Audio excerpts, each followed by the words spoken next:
So a couple days ago, Venerable Yeshe gave a really fine BBC that I think reflected what happens when you live in a community of people who live with the Vinaya and with the teacher who is helping us to put the Vinaya into our lives.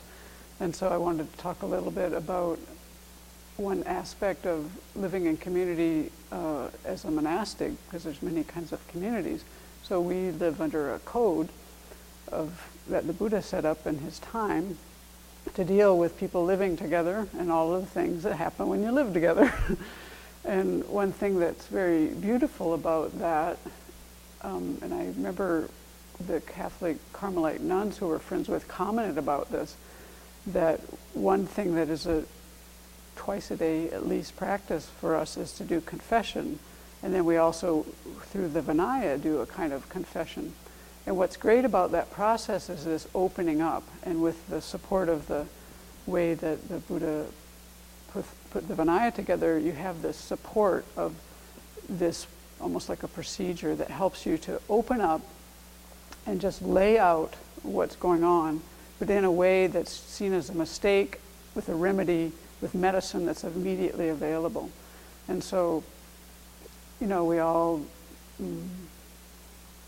have our different afflictions that come up and our different problems that come up and our different challenges, but we also have a medicine that we can take. And so I feel like that her expressing her experience was a reflection of the process, and it was a process coming to a very beautiful fruition.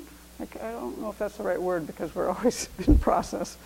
A nice moment in the process, showing that this process of opening yourself up, and that means that you're accepting both situations and both in yourself. You're seeing things as a mistake. You're seeing things that you want to change in yourself, and that's how we can make change. If we don't have that part of the equation there, then there's really no medicine that's going to help. So we can all do that whether we have a Vinaya or not. We can learn how to do purification practices. So the question is, kind of shortening the question a little bit, is really asking when some situation, some disturbing situation has come up, how do we take responsibility for our share? Would you say? So that we can make confession. And how do we get to that place? That's kind of sometimes not so smooth. Everyone's different and situations are different. I think some things for some of us are very easy to recognize that we've made mistakes and to accept, but then we have whole categories of things in our minds that I think have blocks to being able to do that for. I think when shame comes up, or when you have kind of certain, I would say, history baggage that you carry along with you, those things make it harder, but it doesn't mean it can't happen. So I think it's a matter of, for me personally, I can't use one method to get to that place. One thing I do is I do the very first meditation that we have, that in our Lam Rim outline. It's a very profound meditation, and it has many levels, and it's where you see that your own mind is the cause of your own happiness and your own pain. So there's this reflection where you can do that. Sometimes reflecting on the aspects of karma, realizing that everything you experience, you've created the karma to experience, and finding a way through that door to take responsibility for what's going on. Sometimes, for me, it personally means I have to get my mind more settled before I can actually think straight, because I'm too revved up to really have any wisdom on board.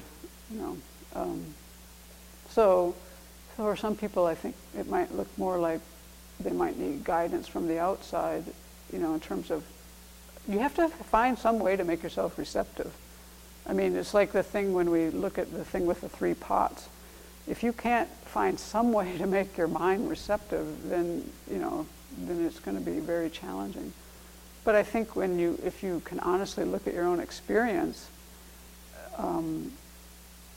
especially things that are smaller and easier, like look in retrospect, how we always say hindsight's 20/20.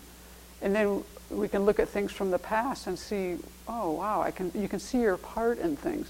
And so sometimes when things are very hot and heavy in the mind, you might not be able to do that. But if you've learned already from the past, from looking and using the teachings from the past, you can make this little leap of, oh, maybe I'm doing that here.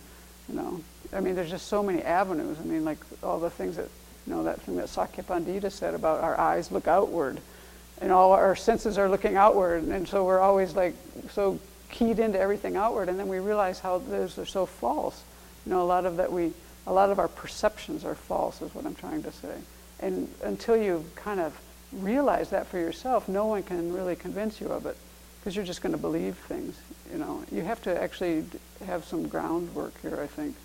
I don't think you can, for a lot of these things. Although some things I think are more easy. I hope that helps.